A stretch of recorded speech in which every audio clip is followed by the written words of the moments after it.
Shalom, party people, and welcome to the 12th C. Today is October 24th, 2022.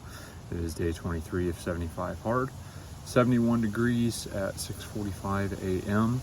I ran 2 miles and I did not time myself. It was slow. Did some stretching and just taking it easy today. I have plans of kind of running around with my kiddos and doing a whole lot of outdoor activities. Recap of yesterday: oatmeal and banana, no peanut butter, with breakfast. Had 4 slices of a large pizza with chicken and spinach on it. And then for dinner I had chicken nuggets and 4 more slices of large pizza with some spinach and some cheese. Ended up weighing 198.2 pounds. Did drink my gallon, did my photo. Ran 3 miles in 24 minutes yesterday. I read all of the book of Jonah and the first 6 chapters of Micah. I finished reading in the 48 Laws of Power, and I have begun reading in Fearless by Eric Balaam, which is the biography of Adam Brown. He was the only Navy SEAL to make it onto Team 6 with 1 eye and 1 functioning hand. It is a phenomenal story. I have read it before. First book in my series on 75 Hard that I've read before, but it's been a little bit since I've read this one. A little bit of background on Adam Brown. He grew up in Hot Springs, Arkansas, which is a town that I have spent quite a bit of time in. And so his early life, it's kind of fun reading about that because I've been to many of those same places. There's a bridge that is pretty noteworthy in the book that he's jumped off of, that I have jumped off that bridge. Now he does it in a much more spectacular way. There's a situation where all of his friends are trying to one-up each other, and he decides that he's going to jump out of the back of a moving vehicle off of this bridge into the lake, and it's a pretty far drop. And actually, I misspoke, it's not a lake, it's a river. And he was just, I'm going to do this. And all of his friends are like, there's no way, and he does it. I have no intention of ever attempting that. But it was really cool to read about that.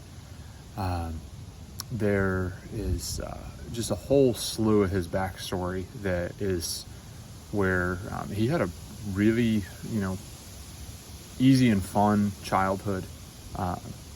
And he ends up falling into drug use pretty heavily and just ruins his life by all accounts, with everything that he gets into, all of the theft, all of the crime.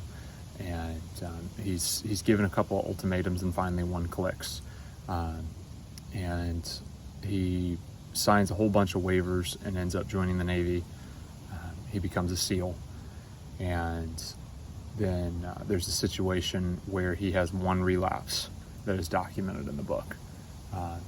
And that relapse is the last one that we know about. Is it possible that he had others? Maybe, I don't know. But I would say, based off of the character that we read about in the book that he displays, that one and only relapse was a true one and only relapse. He ends up getting injured, loses function in one of his eyes, and then another injury, he ends up losing the majority of the function in one of his hands. And when that happens, everyone just thinks, okay, your Navy SEAL career is over. And he ends up doing some pretty incredible stuff. And he goes to sniper school, and the eye that is functioning is not his dominant eye. And then he has to shoot left-handed when he's naturally a righty. And then he ends up acing sniper school, and then with documentation that he's able to, show that he's maintaining his fitness, he can shoot just as good as he ever did, and arguably better. And then a whole slew of fun stuff that comes about. He's just like, listen, I want to try out for Team 6. And they laugh at him, and he's like, just give me the same shot that everybody else gets. And doesn't ask for any special treatment or anything. And they say, you know what, we'll let you try, but we're going to be watching you even harder because we don't want your injuries to be a liability. But if you pass the test, then your injuries will never be a question again. And he ends up going through, and there's a couple small things that the instructors work with him on, and he ends up succeeding and made it on to Team 6. And it is an incredible story of failure, get back up, dust yourself off, and keep going. That is why I thoroughly enjoy the story, because it is a reminder that failure is not the end. It's your attitude that will get you through. And so I'm enjoying going back through this book, and I intend to spend the next week or two on a walk down memory lane of a treasured book that I have given away many copies of.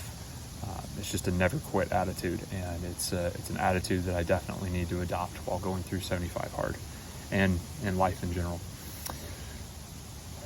Thank you so much for all of your encouragement, your drill sergeant attitudes of get off my hiney and go do. I need to slow down on my eating. I've gotten a little gluttonous over the last 2 days. Something that I'm going to police myself on. But go do hard things.